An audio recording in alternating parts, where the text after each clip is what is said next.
ایک نوجوان ایک مولوی صاحب سے کہا کہ مولوی صاحب رکیے رکیے، ایک سوال کا جواب دے دیجیے۔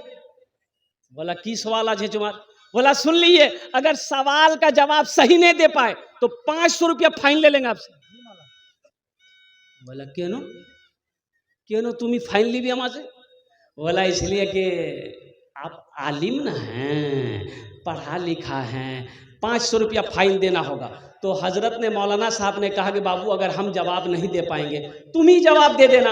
بولا ٹھیک حضرت، اگر ہم بھی جواب نہیں دے پائے تو آپ کو 50 ٹکا ہم فائن دیں گے۔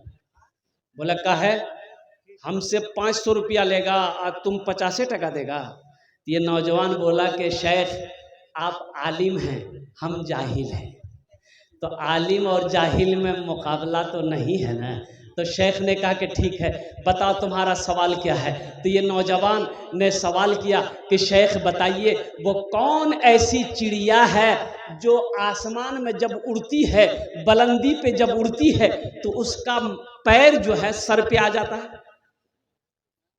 تو حضرت مولانا شیخ صاحب سوچنے لگے، ارے بابا کوئی ایسا پرندہ نہیں ہے جو آسمان پہ اڑتے ہوئے اس کا پیر سر پہ آ جائے، اس لیے کہ تمام پرندے جب آسمان پہ اڑتے ہیں تو اس کا پیر نیچے ہوتا ہے۔ بھائی نیچے ہوتا کہ نہیں ہوتا؟